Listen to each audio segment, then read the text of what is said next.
Hi friends, स्वागत है आपका अपने यूट्यूब चैनल मेवलूस पर। और भौगोलिक संरचना के अंतर्गत हम पठार पढ़ रहे हैं और आज हमारा आखिरी और अंतिम पड़ाव शुरू हो चुका है। और 7वें नंबर का जो पठार होगा वो कौन सा होगा? बघेलखंड का पठार। इसके पहले हम लोग 6 पठार पढ़ चुके हैं, तो बघेलखंड पठार के बारे में विस्तृत जानकारी आज हम देखते हैं।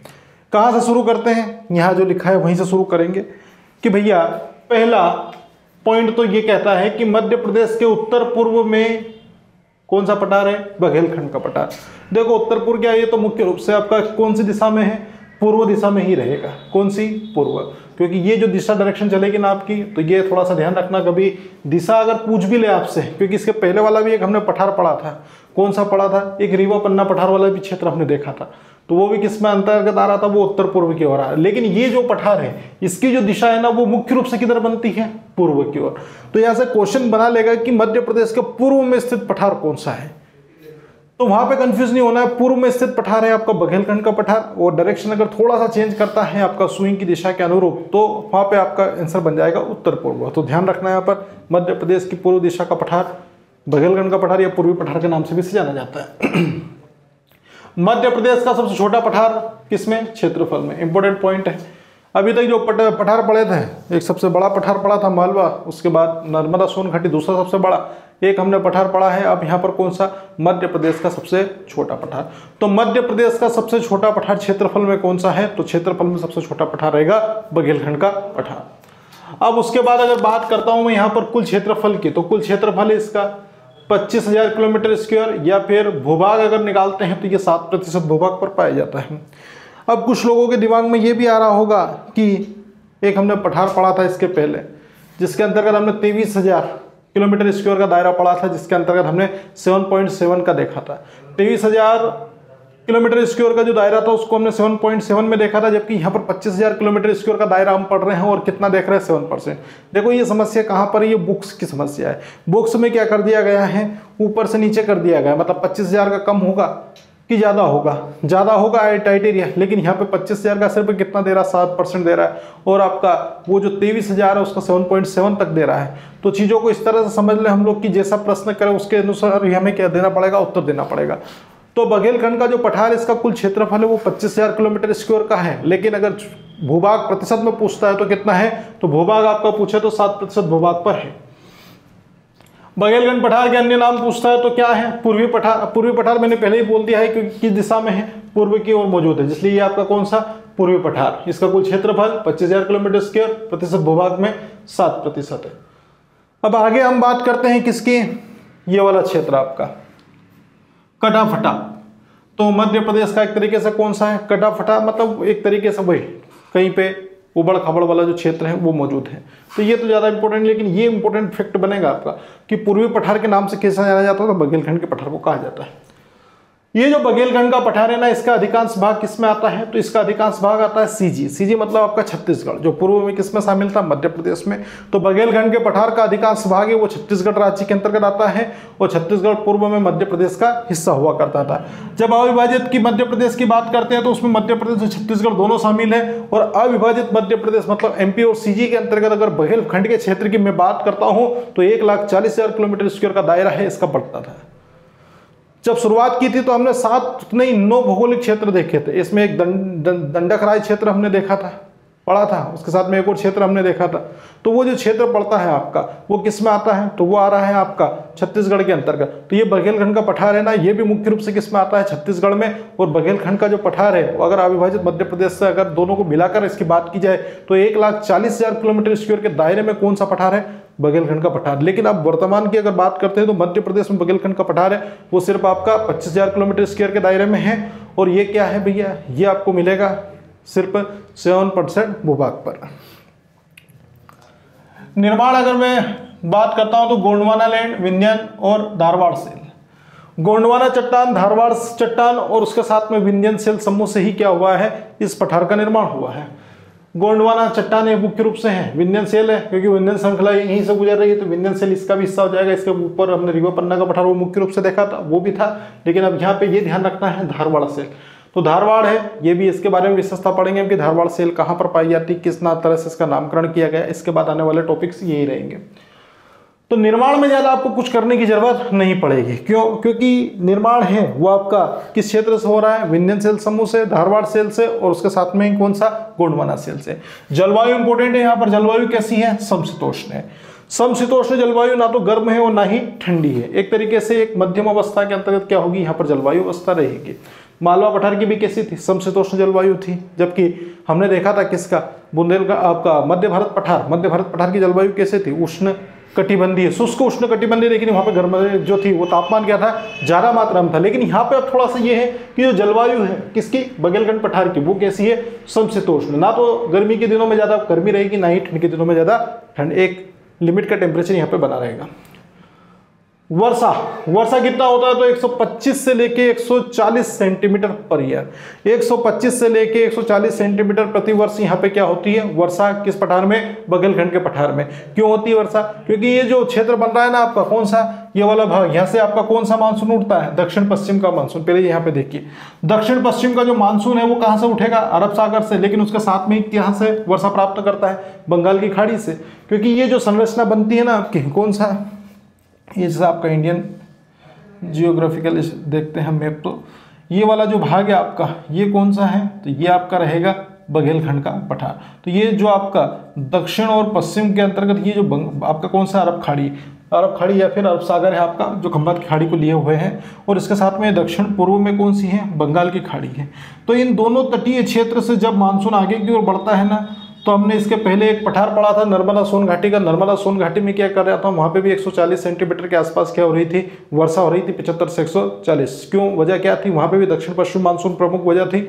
और जो वर्षा है वो पश्चिम की तरह तुलना में कहाँ पर ज़्यादा हो रही थी? पूर्व की ओर ज़्यादा हो रही थी। पूर्व की ज़्यादा ओर क्यों हो रही थी? क्योंकि वहाँ पे बंगाल की खाड़ी का भी प्रभाव क्या है? देखने को मिल रहा है। मतलब इधर से जलवायु ऊपर की ओर गई और वहाँ इधर से तो गई, लेकिन उसके साथ में पूर्व बंगाल की खाड़ी वाला जो जलवायु क्षेत्र है, मानसूनी पवने, वहाँ से भी उसने जल की प्राप्ति कर ली है। तो उसी प्रकार से ये आपका जो बघेलखंड का पठार है ना, ये भी क्या करता है? ये दक्षिण पश्चिम के अंतर्गत अरब सागर जो है, यहाँ से भी अब क्या करता है? जल प्राप्त कर लेता है। और उसके साथ में खंबात की खाड़ी, ये दक्षिण पूर्व वाला भाग, यहाँ से भी क्या करता है? जल की प्राप्ति कर लेता है। इसलिए यहाँ पर क्या है? औसतन वर्षा ज्यादा होती है, आपका 100 से लेकर 140 सेंटीमीटर पर ईयर हो जाती है। ऊंचाई की अगर बात करते हो तो सबसे ऊंचा वाला पठार क्षेत्र है ये आपका बघेलखंड का पठार क्षेत्र की ऊंचाई देखिए आप लोग। अभी तक इसके पहले पढ़ा था तो बहुत जगह हमने नर्मदा सोन घाटी के अंतर्गत 300 तक देखा था, और बहुत जगह 350 से 400, मालवा और मध्य भारत में 600 देखा था, इसके आसपास देखा था। लेकिन यहाँ पे ऊंचाई देखिए, यहाँ पे ऊंचाई लगभग 1200 से लेकर 1500 मीटर की ऊंचाई दे रखी है। यहाँ से क्वेश्चन बनेगा आपका कि मध्य प्रदेश में सर्वाधिक भौगोलिक क्षेत्र के हिसाब से अगर ऊंचाई वाला जो पठार है वो कौन सा है? तो ऊंचाई वाला जो क्षेत्र है आपका यहीं पे पड़ रहा है बघेलखंड के पठार में। और ये लगभग कितना? ये आपका 1200 से लेकर 1500 मीटर की ऊंचाई यहाँ पर धारित किए हुए हैं। अब यहाँ तक आते हैं नेक्स्ट, प्रमुख रूप से कौन सी मिट्टी पाई जाती है? प्रमुख रूप से यहाँ पे लाल मिट्टी पाई जाती है, और अंशतः क्या पाई जाती है? काली मिट्टी भी पाई जाती है। नर्मदा सोन घाटी के अंतर्गत दो क्षेत्र देखे थे। एक हमने नर्मदा नदी का क्षेत्र देखा था जहां पर काली मिट्टी, प्रमुख रूप से गहरी काली मिट्टी पाई जाती थी, खंडवा खरगोन, जहां पर हमने कपास और मूंगफली का उत्पादन किया था। लेकिन उसके साथ में सोन घाटी मैंने बताया था तो उसमें लिखवाया था लाल मिट्टी, क्योंकि ये जो सोन नदी का जो प्रवाह क्षेत्र है ना, ये इसी पठार के अंतर्गत रहेगा यहाँ से यहाँ तक का। तो ये वाला जो पठारी क्षेत्र है ना, ये सिंगरौली क्रॉस करते हुए आगे की ओर यूपी में प्रवेश कर जाएगी। कौन? सोन नदी। तो सोन नदी का जो क्षेत्र है यहाँ पर क्या है? यहाँ मुख्य रूप से आपकी कौन सी मिट्टी होगी? लाल मिट्टी। तो ये आपका थोड़ा ध्यान ये रखना है कि बघेलखंड के पठार के अंतर्गत जो मिट्टी पाई जाती है वो प्रमुख रूप से कौन सी है? वो आपकी लाल मिट्टी है। और ये जो लाल मिट्टी का जो क्षेत्र है वो आपका बघेलखंड में विस्तरित है। लेकिन अंशतः क्या होगी? काली मिट्टी भी यहाँ पर मौजूद रहेगी। अब छत्तीसगढ़ से लगा हुआ पठार कौन सा है? ये आपका बघेलखंड का पठार। यहीं पे आपका क्या लग गया? छत्तीसगढ़ में अधिकांश क्षेत्र भी बन रहा था आपका किसका? ये सही का कौन सा? ये आपके बघेलखंड का पठार का। तो जो आपका छत्तीसगढ़, इसे क्या कहते हैं? इसे धान का कटोरा भी कहा जाता है। इसे क्या कहते हैं? धान का कटोरा। तो उसी दृष्टि से अगर देखा जाए तो यहाँ पर जो आपकी लाल मिट्टी है ना, तो इस मिट्टी क्षेत्र के अंतर्गत प्रमुख रूप से कौन सी फसल का उत्पादन करते हैं?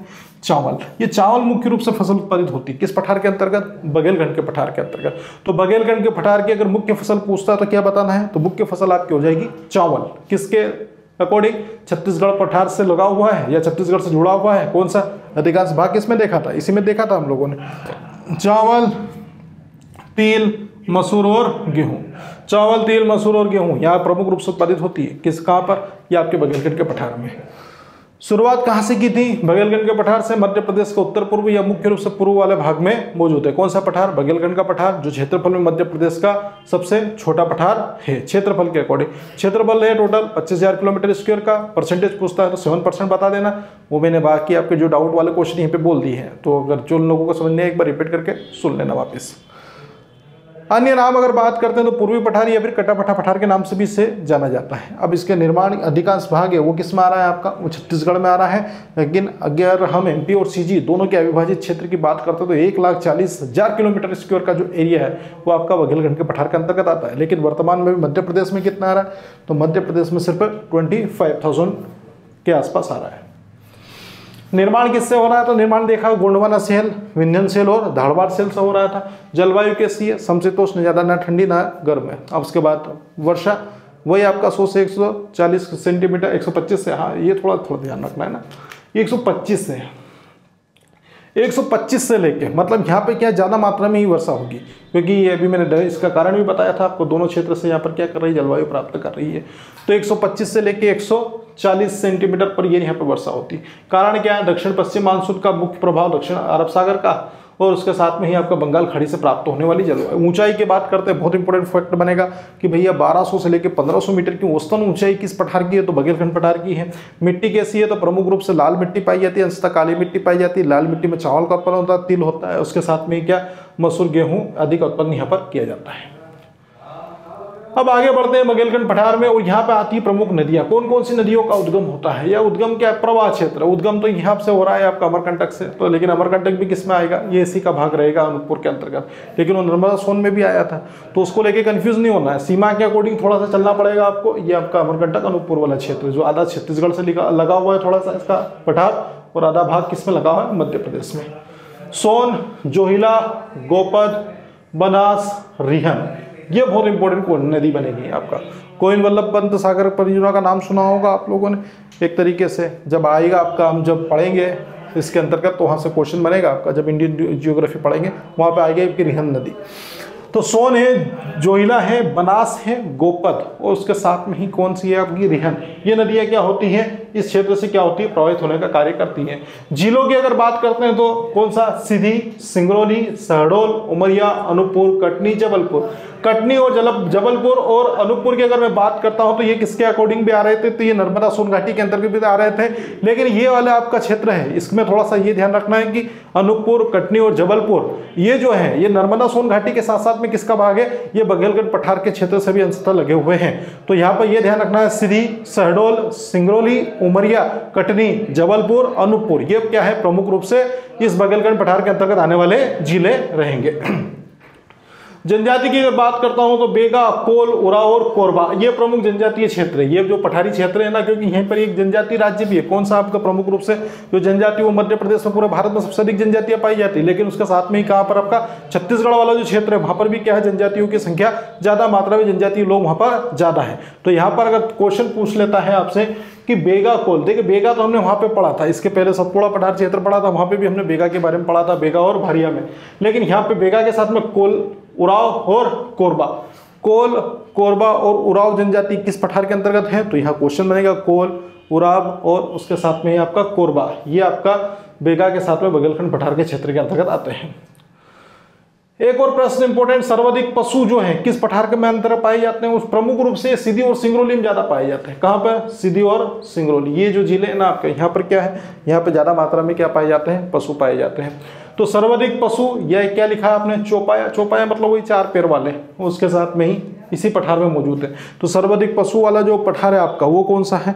तो सर्वाधिक पशु वाला जो पठार है वो आपका बघेलखंड का पठार है। और बघेलखंड पठार की अगर मैं बात करता हूँ तो यहाँ पर चौपाया जो पशु है वो ज्यादा मात्रा में पाए जाते हैं। कहाँ पर? सीधी और सिंगरौली के अंतर्गत।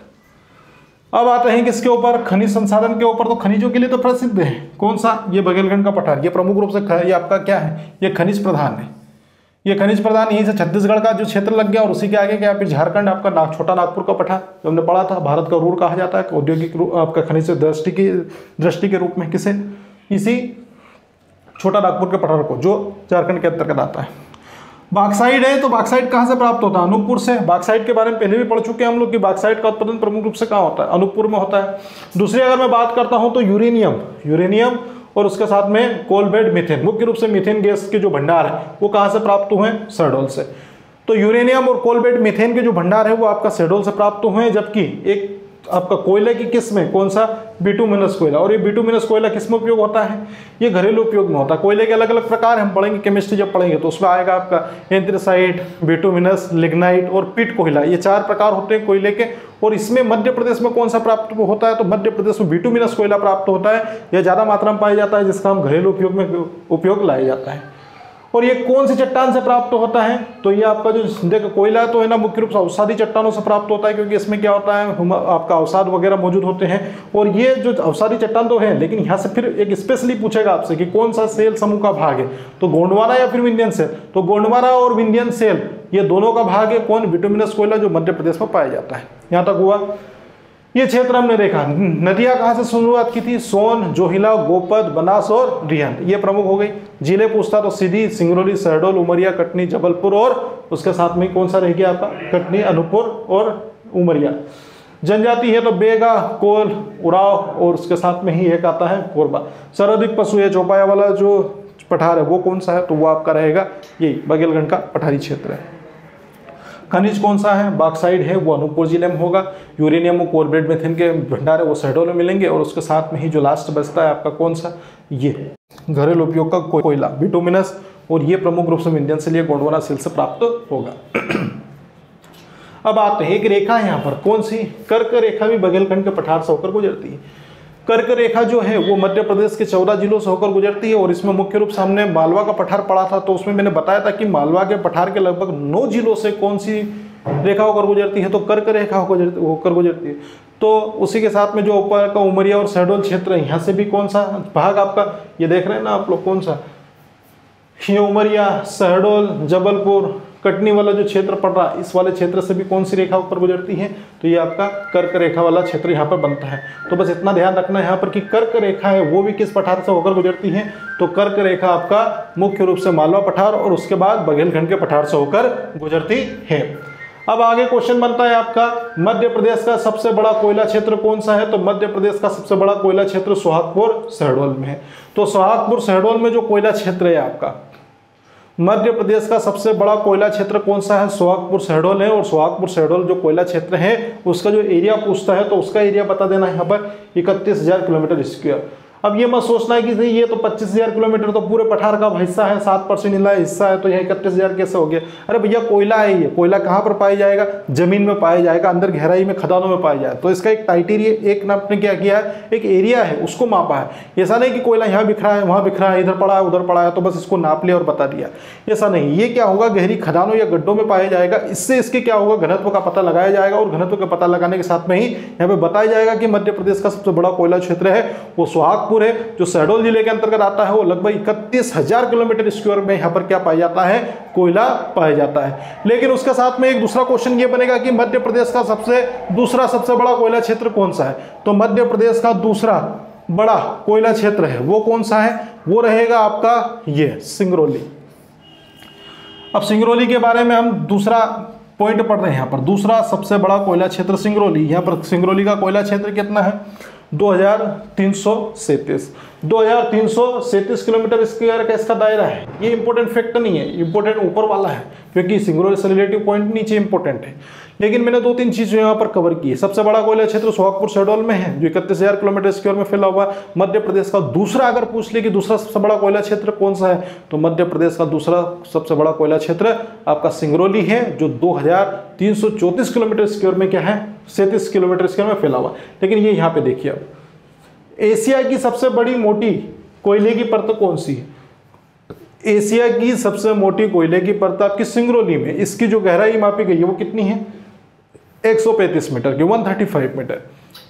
कोयला क्षेत्र सबसे बड़ा सोहागपुर शहडोल, लेकिन कोयले की सबसे मोटी परत की अगर बात करते तो परत कहां पर पाई जाएगी? तो परत आपकी सिंगरौली में पाई जाएगी। और उसकी परत की जो मोटाई है वो कितनी है? वो रहेगी 135 मीटर की। तो 135 मीटर है। एक खनिज है यहाँ पर, उसका नाम क्या है? कोरंडम। तो कोरंडम खनिज प्रमुख रूप से किस जिले से प्राप्त होता है? सीधी से। और सीधी का एक स्थान है पिपरी परकोटा। तो पिपरी परकोटा है आपका, तो पिपरी परकोटा सीधी जिले का भाग है। यहाँ पर कोरंडम क्या है, खनिज प्राप्त होता है। ये हमने देखा विस्तृत अध्ययन किसके बारे में, ये हमने देखा आपके बघेलखंड के पठार के बारे में। अब थोड़ा सा क्विक रिवीजन ले लेते हैं ताकि और समझ में आ जाए अच्छे से।